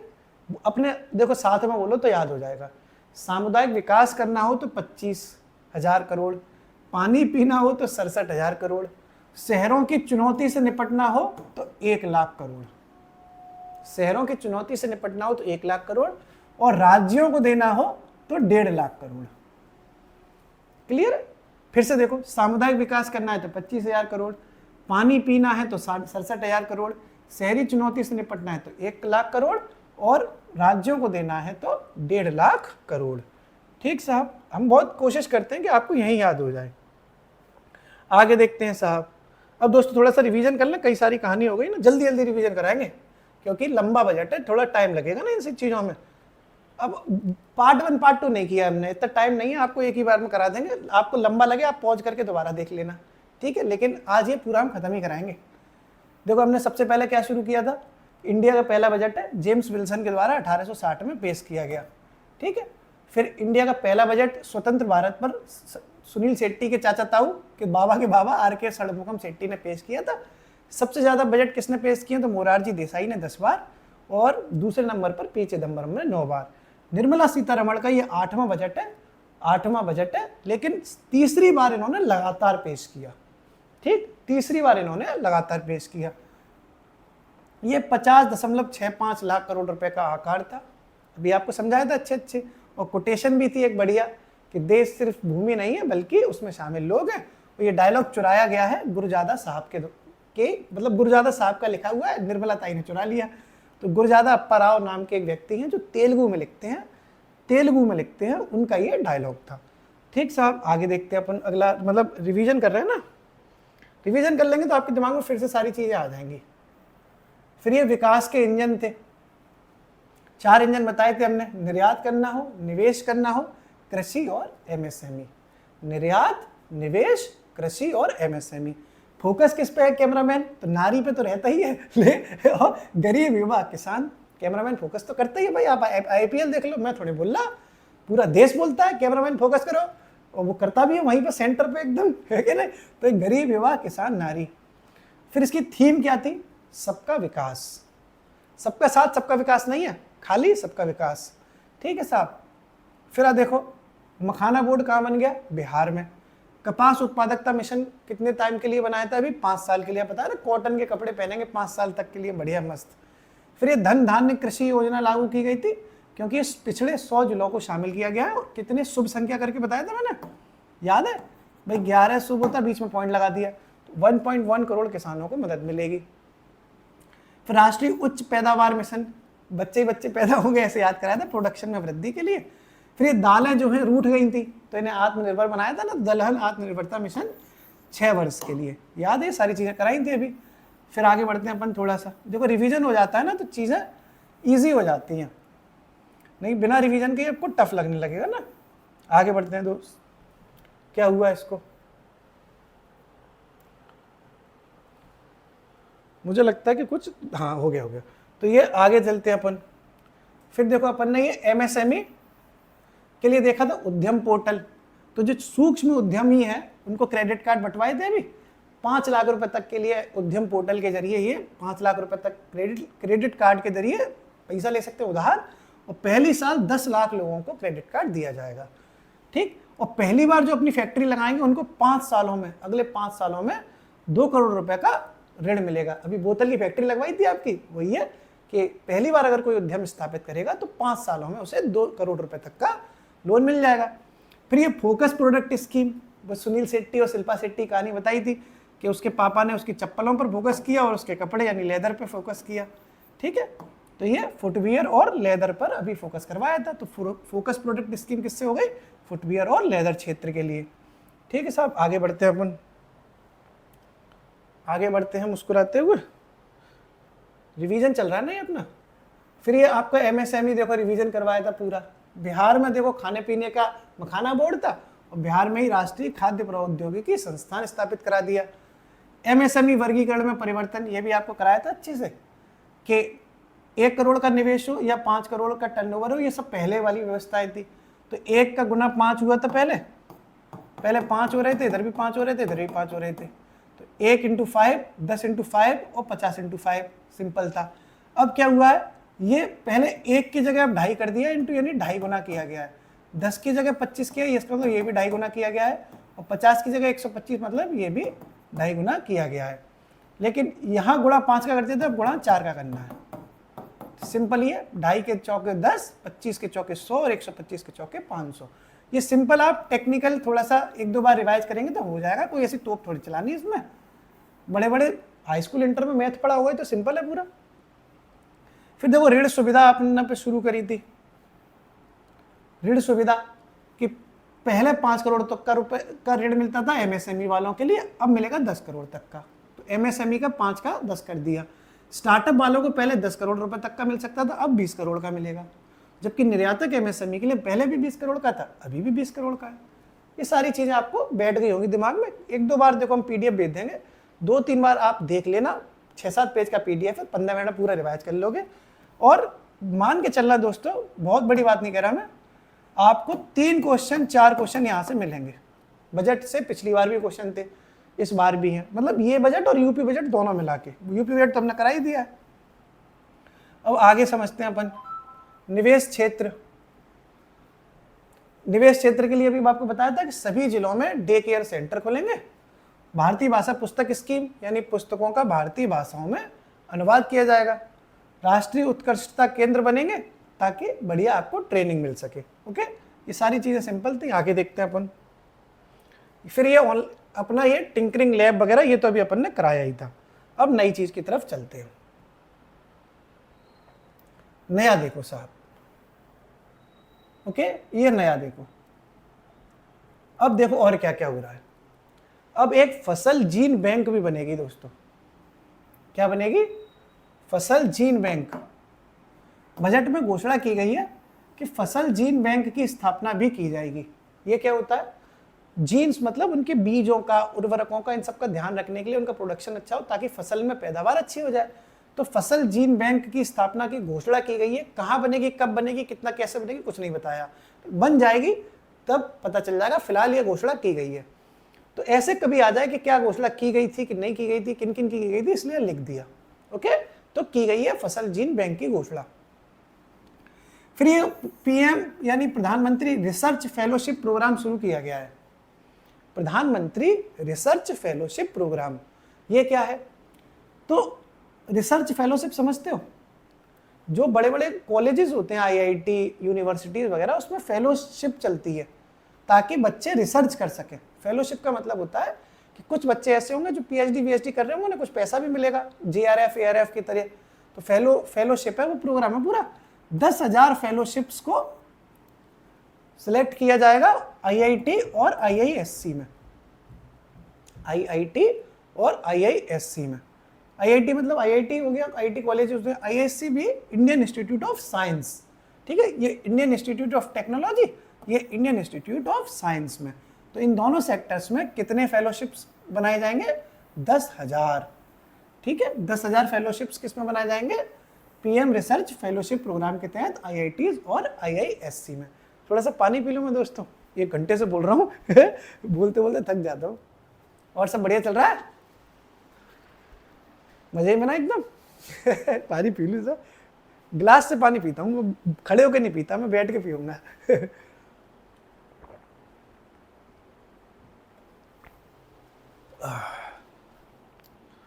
कहाँ गया मार्कर मेरा? दूसरा लेते हैं, दिख नहीं रहा। चलो साहब, दूसरा 2 मार्कर है अपने पास, एक घर वाला एक बाहर वाला है ठीक है, 2 मार्कर है, एक घर वाला एक बाहर वाला है। तो एक ये, अपन आगे बढ़ते हैं। अगला है दोस्तों ज्ञान भारत मिशन। क्या है? ज्ञान भारत मिशन। ये क्या है साहब? तो जो पांडुलिपि होती थी उनमें हमारा ज्ञान लिखा होता था भारत का, जिन्हें हम पढ़ ही नहीं पाते, ठीक है। तो भारत का ज्ञान लिखा होता था पांडुलिपियों में। उन पांडुलिपियों को अब डिजिटलाइज किया जा रहा है ताकि बच्चे पढ़ सकें। पांडुलिपि समझते हो? वही सब ताड़ के पत्तों पे जो लिख देते थे पुराने लोग। तो 1 करोड़ पांडुलिपियों को डिजिटलाइज किया जा रहा है। कौन से मिशन के तहत? ज्ञान भारतम मिशन के तहत। कितनी पांडुलिपियों को? 1 करोड़ पांडुलिपियों को। बोलो साथ में, 1 करोड़ पांडुलिपियों को ज्ञान भारत मिशन के तहत ये डिजिटलाइज किया जा रहा है, ठीक है। अब आगे देखो काफी चीजें हो जाती हैं बजट में, इसलिए आप जब तक रिवाइज नहीं करोगे तब तक याद नहीं होगा। 2-3 बार देख लेना पीडीएफ को, भाई साहब बिल्कुल घुस जाएगी सारी चीजें। हमने बहुत कोशिश करी है कि आपको हंसाते हुए मुस्कुराते हुए समझाएं, ठीक है। 1 करोड़ पांडुलिपियों को डिजिटलाइज किया जा रहा है। फिर एक अगली एक है स्वामी फंड, स्वामी निधि योजना 2.0। 2.0 का मतलब होता है कि पहले भी थी, कोई मर गई तो दूसरी आ गई, ठीक है मतलब पहले था मुझे किसी से कुछ, अब वो रहा नहीं, तो अगले दिन मोहल्ले में ऐश्वर्या आ गई, है ना। तो वही है, स्वामी निधि योजना है, फिर से आ गई दूसरा चेहरा बना के अपना। तो इसमें क्या किया गया है? स्वामी मतलब मालिक, मालिक होते हैं घर के। 1 लाख घर बनाए जाएंगे, यानी 1 लाख आवासों का निर्माण किया जाएगा स्वामी निधि फंड के तहत। और 15,000 करोड़ रुपए का बजट है। कितना है? 15,000 करोड़ रुपए का बजट है। और कौन सा योजना है? स्वामी निधि योजना, ठीक है। स्वामी जी के पास कितने पैसे भैया? अच्छा चलो ऐसे याद करो, जब तुम लोग बढ़िया नौकरी लगा लोगे अच्छी सी, तो रेंट पे घर लेना कभी, मतलब सरकारी मिलेगा, लेकिन सरकारी तुम्हें शायद रास ना आए तो रेंट पे ले लेना। तो किराया कम से कम 15,000 तो दोगे कि नहीं दोगे? इससे सस्ता तुम्हें घर नहीं मिलेगा बढ़िया। तो 15,000 रुपये स्वामी जी को, अपने स्वामी मतलब मालिक हो गया तुम्हारा, वो घर क्या कहते हैं उसको, लैंडलॉर्ड। तो ऐसे स्वामी के लिए भैया 15,000 रुपये का रेंट, तरीके से आपको ऐसे याद रखना कि 15,000 का रेंट अमूमन लोग देखते ही हैं, बड़े बड़े शहरों में देते हैं। तो 15,000 करोड़ रुपए स्वामी जी को देने हैं। तो स्वामी निधि फंड का कितना इस बजट हुआ? 15,000 करोड़ रुपए। बाकी 1 लाख आवासों का निर्माण करना, यानी 1 लाख रुपए आपकी सैलरी रहेगी फ्यूचर में, आरओ बन जाओगे तो 1 लाख के आसपास सैलरी हो जाएगी। जिसमें से 15,000 चले जाएंगे रेंट के। सरकारी घरों में लोग नहीं रहते क्योंकि उतना मतलब प्राइवेसी चाहिए होती है, या आलीशान फ्लैट चाहिए होते हैं, अपार्टमेंट चाहिए होता है। तो 1 लाख की सैलरी में 15,000 रुपये दे देना रेंट पे, ऐसे याद कर लो, ठीक है। ओके, आगे बढ़ते हैं अपन। अगली दोस्तों स्कीम है उड़ान स्कीम, उड़ने चलना है साहब। उड़ान स्कीम के बारे में जानते होगे, उड़े देश का आम नागरिक। अगले 10 सालों में 120 नए गंतव्यों तक, मतलब अगले 10 सालों में ऐसे नए नए डेस्टिनेशन तैयार किए जाएंगे 120, ताकि आप उड़ते हुए वहां पहुंच जाए, ठीक है। और जिसमें 4 करोड़ यात्रियों को फायदा मिलेगा। ऐसे समझ लो, मान लो आपको जैसे छोटे छोटे जो शहर हैं, बहुत बड़े शहर नहीं, वहाँ एयरपोर्ट है नहीं, तो वहाँ छोटे छोटे एयरपोर्ट्स बना दिए जाएंगे ताकि लोग जो है उससे फ्लाइट से भी जा सकें, ठीक है। इस तरीके से तो कितने नए बनाए जाएंगे डेस्टिनेशंस? 120। कितने सालों में? 10 सालों में। और कितने करोड़ लोगों को फायदा होगा? 4 करोड़ लोगों को। किस स्कीम के तहत? उड़ान स्कीम के तहत। ये उड़ान स्कीम तो बहुत पहले से चल रही है, लेकिन ये नई इसमें घोषणा की गई है कि अगले 10 सालों में 120 नए गंतव्यों को जोड़ा जाएगा ताकि 4 करोड़ लोगों को फायदा मिल सके। आगे बढ़ते हैं दोस्तों, ठीक है। ये स्वामी निधि तो समझ ही लिया था, ये ज्ञान भारत मिशन भी पूरा क्लियर है। आगे बढ़ते हैं अपन, रिवाइज करा देंगे, अभी चिंता काय कर रहे हो। ये देखो साहब, निर्यात संवर्धन पूरा कार्यक्रम समझते हैं। निर्यात संवर्धन मतलब एक्सपोर्ट करने के लिए, ज़्यादा एक्सपोर्ट हो सके, तो सरकार ने क्या शुरू किया है। और बताओ, तुम बोर तो नहीं हो रहे? बोर हो रहे हो? बोर मत हो, 20 तुम्हारा एग्जाम आ रहा है, बोर मत हो ना, ठीक है। मतलब बोर तो हो ही रहे होगे, टेंशन है ना बहुत। टेंशन मतलब खुशी खुशी अपना दो एग्जाम। बस भाई लोगों, मतलब भाइयों और उनकी प्यारी बहनों, कि कुल मिला के ब्लाइंड तुक्का मत लगाना। जय श्री राम, जय श्री राम, जय माता दी, जय खुदा, या ऐसे भगवान का नाम लेके जो तुम दे धगा धग धन धना धन तुक्के माराते हो ना, ए का बी, बी का सी, बी का डी, वो मत करना।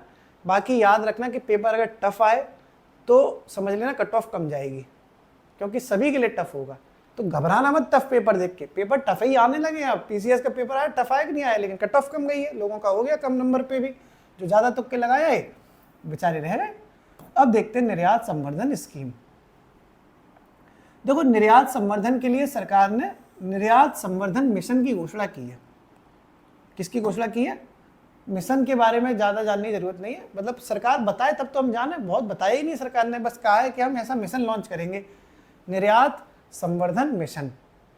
उसके तहत 3-4 पॉइंट बता दिए हैं कि जैसे बीमा क्षेत्र में एफडीआई अभी तक 74% था, उसको बढ़ाकर 100% कर दिया गया, ठीक है। इंश्योरेंस सेक्टर है ना, तो पहले एफडीआई 74% था, अब बढ़ाकर उसको 100% तक ले जा सकते हैं।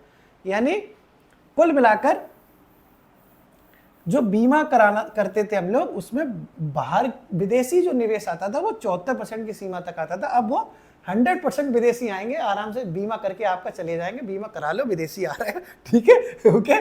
तो 100% लोग विदेशी आएंगे, एकदम टकाटक बीमा करके आपका चले जाएंगे। तो ये समझ लिया अपन ने। एक चीज़ और शुरू की गई है, देखो कि जो राज्य होते हैं जैसे उत्तर प्रदेश, मध्य प्रदेश, बिहार वगैरह, उनके लिए एक इंडेक्स लॉन्च किया गया है, निवेश अनुकूलन सूचकांक। अनुकूलन मतलब कि कौन सा राज्य ज़्यादा बढ़िया है ताकि वहाँ पे इन्वेस्टमेंट अच्छा किया जा सके। तो निवेश के लिए वो कितना अनुकूल है राज्य, ठीक है, उसकी स्थिति कैसी है, उसके लिए एक इंडेक्स जारी किया जाएगा ताकि विदेशी जो कंपनियां हैं वो देख लें, अच्छा टॉप पे कौन चल रहा है, गुजरात, चलो गुजरात में इन्वेस्टमेंट करेंगे, ठीक है। इस तरीके से एक राज्य के लिए निवेश अनुकूलन सूचकांक भी शुरू की गए हैं। बाकी भारत ट्रेड नेट की भी घोषणा की गई है। देखो, नेट मतलब क्या होता है? इंटरनेट। नेट का मतलब क्या है? इंटरनेट। इंटरनेट जहां जाऊंगा वहां चीजें डिजिटल हो जाएंगी। तो बस ये भारत ट्रेड नेट बनाया गया है ताकि इंटरनेट दौड़ सके तुम्हारा टनटनाते हुए, वीडियो कॉल कर सको तुम रात में, एकदम वो ना हो ना, क्या कहते, गोल गोल घूमता है उसको, बफरिंग नहीं होनी चाहिए तुम्हारी, मतलब वीडियो कॉलिंग रात में बढ़िया होनी चाहिए, मतलब दिन में भी हो लेकिन रात में भी हो, ठीक है। दिन में लोग कहाँ कर पाते हैं ना वीडियो कॉल, लोग कोई बिजी है पढ़ाई में, लाइब्रेरी में, ऑफिस में, रात में होता है। और कौन सी क्रीम लगाई है, बड़ी चमक रही हो तो तुम चमकती हुई दिखाई दें लड़कियां सुंदर सुंदर, इसलिए ये भारत ट्रेड नेट है ताकि नेट बढ़िया चल सके, ठीक है। नहीं पता चला बेचारी वो लड़की आई एकदम मस्करा फस्करा फस्करा अस्करा लगा के, और एकदम बढ़िया कि मैं अच्छी दिखूंगी, मजा आएगा भैया, पता चला नेट ही खराब हो गया, इंटरनेट ही फेल हो गया, तो क्या मतलब है। अच्छा मालूम कुछ लड़कियां ऐसी होती हैं जो, जैसे मेरी भाभी हैं, वीडियो कॉल करती हैं कभी कभी, तो जैसे एक फ़ोन से तो बात करेंगी, एक और फ़ोन है उससे ना फ्लैश लाइट जला लेती हैं। मतलब एक फ़ोन से तो वीडियो कैमरा चल रहा है, एक दूसरे फ़ोन से फ्लैश लाइट जला लेंगी ताकि उनके चेहरे पर रोशनी पड़े और थोड़ी गोरी गोरी ज़्यादा लगे। देख रहा है विनोद, स्कीम है पूरी बेवकूफ़ बनाने की, बच के रहना भाई, भाभी बनाती रहती भैया को, ठीक है। भैया कहते थे बड़ी गोरी हो गई है, कौन सी क्रीम लगाई है, उन्हें कौन बताए गोरी ना हो, बगल में फ्लैश लाइट जल रही है एक, ठीक है। ठीक साहब, तो ये भारत ट्रेड नेट है ताकि वीडियो कॉलिंग बढ़िया हो जाए तुम्हारी, डिजिटल एकदम टनाटन तरीके से। ठीक साहब, ओके आगे बढ़ते हैं अपन। हाँ थोड़ा सा रह गया बस दोस्तों, की कहानी खत्म होने वाली है, देखते हैं कितना रह गया, बस हल्का सा रह गया है बस, ये थोड़ा सा और। बहुत टेंशन हो रही हो तो पॉज कर लो, शांति ले लो, कलेजे को ठंडक ले लो, क्योंकि लगभग टाइम हो गया होगा 50-55 मिनट, आइडिया नहीं है मुझे, मैंने शुरू करते में टाइम नहीं देख पाया कितना। ठीक है, तो ये अब थोड़ा सा ये इंपॉर्टेंट गेम है। रुपया आता कहाँ से ज़्यादा है, रुपया जाता कहाँ है।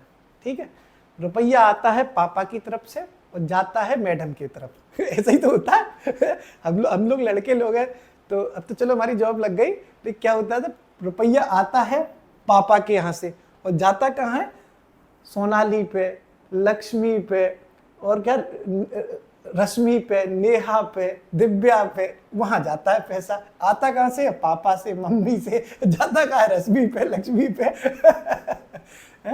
मतलब ऐसा ही होता है। तो ये देखते हैं कहाँ कहाँ जाता है। लड़कों के संग ये अलग दुख है। लड़कियों का इसमें थोड़ा सा फायदा हो जाता है कि होटल में बैठेंगे तो चलो लड़का पैसा देगा, लड़कियों की दे दिया करो भाई, हम जैसे गरीब लोगों को 2-4 बार चटनी खिला दिया करो, सो नहीं खिलाएंगी, 4 समोसे डकार के। अब मेरा ना आइसक्रीम खाने का भी मन कर रहा है। लड़के की दम निकली जा रही है कि तुमने 2 पिज्जे खा लिए, उस पर तुमने पैसे नहीं थे, और तुम पिज्जा खाने के बाद कहोगी मेरा आइसक्रीम खाने का भी मन कर रहा है। तुम्हारे तो अलग से इसके लिए तुम्हें नरक में जाने का अलग से गरम तेल में तुम्हें तला जाएगा। ठीक है, लड़कों को लड़कियों को। ठीक है, आगे बढ़ते हैं अपन। पैसा आता कहाँ से और जाता कहाँ पे। भैया पैसा आता उधारी से सबसे ज्यादा। ठीक है, 100 बात की एक चीज है कि पैसा सबसे ज्यादा कहाँ से आता है भैया, उधारी से। ठीक साहब, 24% पैसा उधारी से आता है। परसेंटेज नहीं आएगा, बस क्रोनोलॉजिकल ऑर्डर आ सकता है कि सबसे ज्यादा कहाँ से आता है, ऐसे ही क्रोनोलॉजिकल ऑर्डर में। परसेंटेज नहीं पूछी जाती, लिख दिए ताकि तुम्हारे कलेजे पर ठंडक पड़ी रहे। फिर पैसा आता देखो उधारी से। उसके बाद हमारे पास पैसा हो जाता है, यानी हमारी आय हो जाती है। भाई उधार लिया हमने, भाई मान लो अगर तुम किसी लड़के को, चल लड़के का एग्जांपल लेते हैं, मान लो कोई बढ़िया सा सुंदर सा लड़का है, अच्छा सा, और उसको गर्लफ्रेंड मस्त घुमानी है, तो पैसा मांगेगा, कहाँ से मांगू, वो आएगा उधार लेने, भैया उधार दे दो, लेके जाना है। तो सबसे पैसा कहाँ से आता है, उधारी से। फिर उधारी से पैसा आएगा तो उसकी आय आ जाएगी, इनकम हो जाएगी, उधार से पैसा आ गया। तो फिर आयकर से आता है। ठीक है, फिर उसे क्या नाम है, होटल लेके जाएगा लड़की को, या रेस्टोरेंट लेके जाएगा कहीं, मतलब खाने पीने। होटल का मतलब गलत नहीं समझना, होटल मतलब रेस्टोरेंट। ठीक है, फिर तुम्हारी जो पहुंच गई होगी बुद्धि, होटल नहीं, मतलब रेस्टोरेंट लेके जाएगा। ठीक है, होटल भी लेके जाओ, हमें क्या दिक्कत है, चीजें परमिशन से होनी चाहिए ना, जबरदस्ती मत लेके जाओ, उसकी इच्छा तो जरूर जाओ साहब। ठीक साहब, तो ये फिर रेस्टोरेंट में जाएगा तो जीएसटी लगेगी कि नहीं लगेगी, रेस्टोरेंट में कुछ खाओगे पियोगे तो जीएसटी लगेगी। तो सबसे पहले उसने उधार से आता है सबसे ज्यादा, फिर उसकी आय हो गई तो आयकर से, और फिर रेस्टोरेंट में गया तो जीएसटी लग गई उस पर। भाई चाउमीन लोगे तो 100 रुपए की चाउमीन है, टैक्स भी लगेगा तो जीएसटी लग गई। उसके बाद भाई साहब निकल लिए वो सब लोग, निगम मतलब निकल लिए जी। ठीक है, अब कहाँ को निकल लिए तो नहीं पता, लेकिन निकल लिए। तो ये नी से मतलब निकल लिए, ऐसे याद रखना कि सबसे ज्यादा पैसा उधार से आया, फिर उसकी आय हुई तो आयकर से आया, फिर जीएसटी लग गई रेस्टोरेंट में, जीएसटी, खा पी के निकल लिए तो मतलब निगम कर। ऐसे तो रुपया आया, रुपया खर्च कहाँ हुआ। ठीक है, तो देखो भैया सबसे पहले उसको रुपये जा कहाँ रहा है, तो उसने जिन जिन से उधार लिया था उनको ट्रांसफर किया, राज्यों को ट्रांसफर। परसेंटेज इसमें पूछी ही नहीं जाती है, बस लिख दिया। ठीक है, फिर उसने राज्यों को ट्रांसफर कर दिया, जिन जिन से उधार लिया था सबको ट्रांसफर किया। फिर ब्याज, कई लोगों ने कही नहीं पैसा तो लगेगा लगेगा, ब्याज भी लगेगी, उधारी ली थी, तो फिर जाता है ब्याज भुगतान पे। अब भाई साहब उसका ट्रांसफर भी कर रहा है, उसको ब्याज भी देनी है, अब वो गरीबी में आ गया, तो वो जाता है केंद्र सरकार के पास कि साहब कुछ आपके पास कोई योजना हो तो मुझे कुछ लाभ दे दो, मैं गरीबी में आ गया क्योंकि मेरा पैसा ही ट्रांसफर हो गया दोस्तों पे, और साथ में उस दोस्त जो है ब्याज भी ले गए। तो वो केंद्र की योजनाओं की तरफ टकटकी लगा के देखता है कि कुछ मिले तो मजा आए, ठीक है। तो केंद्र प्रायोजित योजनाओं पर जाता है पैसा तीसरे नंबर पे, यानी सबसे ज्यादा पैसा जाता है राज्यों को ट्रांसफर होने में, फिर जाता है दूसरे नंबर पे ब्याज भुगतान में, फिर तीसरे पे जाता है केंद्र प्रायोजित योजनाओं में। क्लियर? अब जब केंद्र प्रायोजित योजनाओं से वो लड़का था, उसको जब केंद्र सरकार थोड़ी सी सहायता देती है तो वो अपने आप को बड़ा डिफेंसिव महसूस करता है कि हे भगवान बच गई, जान बची तो लाखों पाए, यानी अपने आप की रक्षा करने के लिए वो उसे समझ में आती है हे भगवान थैंक गॉड मेरी रक्षा हो गई, क्योंकि जो केंद्र ने सब्सिडी दी उससे मेरा काम हो गया। ऐसे आपको याद रखना है। हो सकता है दोस्तों कि आपको मेरा तरीका नहीं समझ में आता हो, मैं माफ़ी चाहता हूँ, लेकिन मुझे लगता है कि ऐसी कहानी बना के आपको ज़्यादा आसान हो जाएगा। नहीं तो मैं बता देता पहले पे, दूसरे पे, तीसरे पे, चौथे, पांचवे पे, और मैं तो निकल जाता, मेरा काम भी हो जाता। मैं कोई टीचर तो हूँ नहीं, मैं तो कहते ऐसे ऐसे ऐसे ऐसे काम खत्म, लेकिन आपको याद ही नहीं होता। ये मैंने गर्लफ्रेंड बॉयफ्रेंड के पूरे आपको सिस्टम से समझाया। ये क्वेश्चन पेपर में छपेगा, ये क्वेश्चन बहुत इंपॉर्टेंट है, कहाँ से आता है, कहाँ जाता है। उम्मीद है आपको समझ में आया होगा, ठीक है। ये आपको पूरी कहानी समझ में आ गई होगी बहुत अच्छे से कि भाई कहाँ जाएगा पैसा। सबसे पहले जिससे उधार लिया तो राज्यों को ट्रांसफर किया, फिर उन्होंने दोस्तों ने ब्याज भी मांगा तो ब्याज भुगतान कर दिया, लेकिन बहुत गरीबी आ गई तो उसने केंद्र सरकार की तरफ अपने को टकटकी लगा के देखा कि कुछ योजना में से कुछ लाभ हो जाए। फिर उसने अपने आप को बड़ा रक्षा किया हुआ महसूस किया कि मैं बच गया, और ताकि मेरे को वो मैं बच गया क्योंकि गवर्नमेंट ने मुझे सब्सिडी दी। परसेंटेज पूछी नहीं जाती, क्रोनोलॉजिकल ऑर्डर पूछा जाएगा कि सबसे ज़्यादा रुपया कहाँ से आता है, फिर सबसे ज़्यादा कहाँ जाता है। क्लियर? आगे बढ़ते हैं अपन। थोड़ा सा रह गया है, हंसते मुस्कुराते हुए देख लो, कोई प्रॉब्लम नहीं है। इसके नोट्स वो PDF हम भेज देंगे। ओके, आगे बढ़ते हैं साहब। अगली जो दोस्त वो है बात है वो ये है कि 36 जीवन रक्षक जो दवाएं हैं, ठीक है, मतलब 36 कुछ दवाएं हैं जो जान बचाती हैं, बहुत अच्छी दवाएं हैं, उनको छूट की सूची में शामिल किया गया है। यानी इससे पहले इन दवाओं पर ना बहुत तगड़ा टैक्स लगता था, अब नहीं लगेगा। तो कितनी दवाएं हैं? 36 जीवन रक्षक दवाएं हैं जिनको पूरी तरह से छूट दी जा रही है, और 6 दवाएं ऐसी हैं जिन पर अब पहले टैक्स बहुत लगता था, जिन पर अब टैक्स मात्र 5% लगेगा। तो 36 दवाओं को तो टैक्स फ्री कर दिया और 6 दवाओं को 5% वाली सूची में ला दिया। 36 दवाओं को तो टैक्स फ्री कर दिया और 6 दवाओं को 5% वाली सूची में ला दिया। ठीक है साहब, ये भी आपने समझ लिया हंसते मुस्कुराते हुए। अब देखो आगे कुछ डेटाज हैं, हमें याद करने हैं, हमारा काम खत्म हो जाएगा।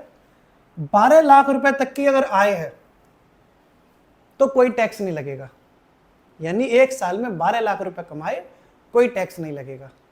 ठीक है, यानी तुम्हारी जब आरओ बन जाओगे तुम, तो अगर तुम्हारी सैलरी 1 लाख रुपए महीने है और 12 लाख रुपए तक 12 महीने होते हैं तो 12 लाख हो गई ना। तो यानी आरओ बनने के बाद अगर तुम 1 लाख रुपए महीने तक कमा रहे हो तो कोई टैक्स तुम्हें देना ही नहीं पड़ेगा। अगर तुम्हारी 1 लाख से 1 रुपए भी ऊपर होगी तो बेटा टैक्स जाएगा तुम पे कर रहा। ठीक है, तो 12 लाख रुपए तक की इनकम को अब गवर्नमेंट ने टैक्स फ्री कर दिया है। ठीक है, कितना कर दिया है? 12 लाख रुपए तक की इनकम को क्या किया है? Tax free. ठीक साहब, ओके। 12 लाख रुपए की इनकम तक शून्य टैक्स लगेगा। जैसे हमारी सैलरी 1 लाख से थोड़ी सी कम है तो टैक्स नहीं लगता। अगर अभी मतलब काफ़ी कम है, 1 लाख से तो काफ़ी कम है, गरीबी वाले गरीब लोग हम, ठीक है, तो अभी टैक्स नहीं लग रहा। लेकिन अगर जैसे 4-6 ये 8वां वेतन आयोग लग जाएगा तो सैलरी फिर पहुंचेगी 1,40,000 1,35,000 के आसपास, या जो भी पहुंचे, आइडिया नहीं है मुझे, मतलब 1 लाख से ऊपर हो जाएगी इतना पता है। तो फिर धुआं मचाते हुए टैक्स देना पड़ेगा। जा भैया टैक्स जाएगा सीधे सीधे, तो कोई खास फायदा नहीं होगा, टैक्स में ना चलाया सारा पैसा। ठीक है, तो ये देखते हैं अपन राजस्व प्राप्ति, राजस्व व्यय कितना हुआ, ये सारी चीजें मैचिंग में आ जाती हैं, अपन समझते हैं। और ये कहानी खत्म होने वाली है, बस आखिरी पेज है ये। ठीक है, तो देखो राजस्व प्राप्ति, राजस्व व्यय, ये सब क्या होता है, ये हमने इकोनॉमिक्स में आपको समझाया था। राजस्व प्राप्ति 34 लाख करोड़ रुपए की हुई। इनकम जो हुई रेवेन्यू से, रेवेन्यू प्राप्ति मतलब इनकम हुई, तो वो हुई 34 लाख करोड़ की। ठीक है, 34 लाख करोड़ की। राजस्व प्राप्ति क्या होता है, ये सब क्या होता है, हम इकोनॉमिक्स में समझा चुके हैं। ठीक है, लेकिन खर्चा ज्यादा हो गया भाई, आमदनी अठन्नी, खर्चा रुपया। 34 लाख करोड़ रुपया आए, 39 लाख करोड़ घुस गए।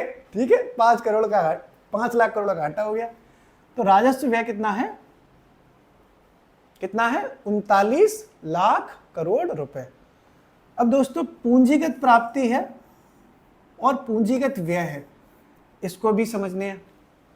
तो जो पूंजीगत प्राप्ति है, पूंजी जो अलग अलग प्राप्ति होती है वो हमने इकोनॉमिक्स समझाई थी आपको, वो हुई 16 लाख करोड़ की।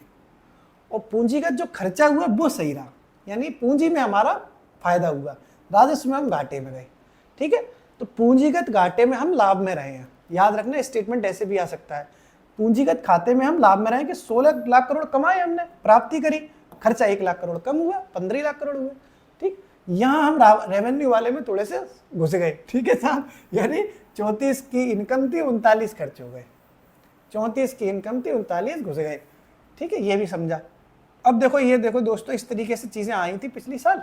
ये आखिरी पेज है, इसके बाद शायद नहीं है ना कोई पेज, हाँ इसके बाद नहीं है। अब देखो आगे ये समझते हैं अपन, बस ये और देख लो, झेल लो इतना, सोई काम खत्म। ठीक है, ये प्रमुख मदों का व्यय, मतलब अलग अलग डिपार्टमेंट में, अलग अलग मंत्रालय में पैसा दिया जाता है। पैसे नहीं पूछे जाएंगे इसके, कितना दिया गया ये नहीं पूछा जाएगा। इतने मंत्रालय हैं, कितनों को याद कर लोगे, इतने लिख दिए मैंने आपके लिए, आपकी तसल्ली के लिए। पीडीएफ में जाएंगे, आपकी इच्छा हो तो याद कर लेना। हाँ, क्रोनोलॉजिकल ऑर्डर में पूछा जा सकता है, ये क्रोनोलॉजिकल ऑर्डर में पूछा जा सकता है कि सबसे बढ़ते से घटते में लगाओ या घटते से ऊंचे से नीचे में लगाओ, तो वो याद कर लो, ये याद कर ही नहीं पाओगे। क्रोनोलॉजिकल ऑर्डर होगा तो अपने आप आपको मैचिंग में सारी चीजें आसान हो जाएंगी। पहला डिजिट याद करना चाहो तो कर लेना, जैसे 4,91,92, 2,66,2, 2,33, 1,71, 1,28 चाहो तो कर लेना। मेरी नज़र में मुझे नहीं लगता कि याद करने की जरूरत है। अब पेपर बनाने वाले के ऊपर है, पूछने को तो कुछ भी पूछ ले, लेकिन हर चीज़ याद नहीं कर पाओगे ना, कन्फ्यूजन हो जाएगा बहुत। तो इसका ट्रिक यही होता है कि आप इसको घटते क्रम में याद कर लो। तो आप अगर आंकड़े आ भी जाएंगे तो सोचोगे ना कि यार ये तो इससे ज़्यादा था, ये तो नहीं होगा इसका, ये इससे कम था, ये नहीं होगा। तो देखो ऐसे याद करना कि राम नाम का बच्चा था, ठीक है, लड़का था राम नाम का, गांव आ गया, अपने गांव के घर आ गया, गांव में घर है उसका।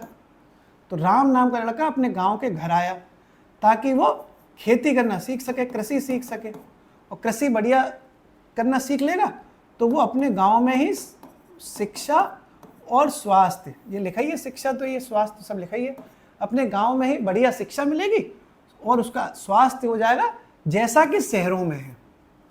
ठीक है, ये एक क्रोनोलॉजी है कि राम नाम का लड़का अपने गांव के घर में आया और वहां पर उसने खेती करी, कृषि करी, ताकि उसकी शिक्षा और स्वास्थ्य का शहरों जैसा विकास हो सके। उसे शहर पसंद नहीं आए, वो अपने गांव में रह रहा है, ताकि अपने गांव के घर में रह रहा है ताकि खेती बढ़िया करके अपनी शिक्षा और स्वास्थ्य में शहरों जैसा विकास कर सके। यही एक तरीका है दोस्तों याद करने का इसका, कि आप इसको क्रोनोलॉजिकल ले में कर लो। राम जो हमने लिखा था, रा से राम और रा से रक्षा, ठीक है, रा से राम, रा से रक्षा। गांव आया था मतलब ग्रामीण, गांव का मतलब ग्रामीण विकास, घर का मतलब गृह। तो राम नाम का लड़का गांव आया, गांव के घर आया ताकि कृषि, शिक्षा और स्वास्थ्य में बढ़िया काम, मतलब कृषि अच्छी कर सके ताकि शिक्षा और स्वास्थ्य में शहरों जैसा विकास हो सके, मतलब शहरी विकास। ये पूरा का पूरा क्रोनोलॉजिकल ऑर्डर में आपने समझ लेना। हमने लिख दिया, आपकी मर्जी याद करो। हमें नहीं लगता कि इस तरीके की डेटाज आप याद कर पाओगे और पूछा भी नहीं जाएगा। ठीक है, बहुत सारी चीजें नहीं कर सकते। बाकी देखो क्रोनोलॉजिकल ऑर्डर में आप आइडिया लगा के इसके आंकड़े मैचिंग में अगर आ भी जाते हैं तो कर लोगे। इस तरीके से दोस्तों पूरा का पूरा बजट हुआ। राजकोषीय घाटा जो होता है उसका डेटा हमने 2-3 जगह से तलाशा, तो आर्थिक सर्वे में कुछ और दिया उसने और बजट में कुछ और दिया, कंफ्यूजन था। हमने गूगल पे भी ढूंढा इसका, तो हमने टीम से कहा है कि भाई कल तक फाइनल पता लगाओ पीआईबी से, पीआईबी होती है ना, आज हमने कोशिश करी, वो पता नहीं करा पाए। मैं इतना टेक्निकली जानता नहीं हूँ, तो मेरी टीम कल तक इसमें राजकोषीय घाटे का लक्ष्य भी बता देगी, वो हम आपको टेलीग्राम पे लिख देंगे या इसी पीडीएफ में आगे लगा के भेज देंगे। सिर्फ राजकोषीय घाटे का लक्ष्य इसमें छूट गया है, वो हमने छूट क्या जानबूझ के छोड़ा हमने, ताकि हम गलत कोई डेटा ना दें, ठीक है। बाकी क्वेश्चन दोस्तों आप लोगों को एक बताना है, ये वाला कमेंट में आप बताइए पहला सवाल कि गणतंत्र राज्य में, गणतंत्र भारत में, रिपब्लिक इंडिया में पहली बार बजट किसने पेश किया? पहली बार बजट किसने पेश किया? एक सवाल आप ये बताओ।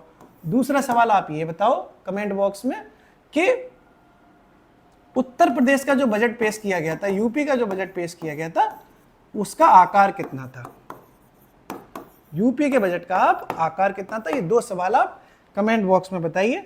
बाकी खुश रहिए एकदम दोस्तों, दिल वाला बनने की कोशिश करिए, ठीक है, दिल जले मत बनिए, ठीक है, ठीक, ओके। दिल जलों की मोहब्बत नहीं होती तो मोहब्बत दिल जलों की भी है, वो दिल जले बनते ही इसीलिए कि पहले मोहब्बत कर बैठे थे। हंसते रहिए, पढ़ते रहिए, मुस्कुराते रहिए, यूं तो अकेला भी अक्सर गिर के संभल सकता हूं मैं, और तुम जो पकड़ लो हाथ मेरा दुनिया बदल सकता हूं मैं, है। आप सभी लोगों का बहुत बहुत धन्यवाद कि आपने हमारी यूट्यूब पर 20,000 दोस्त बनाए।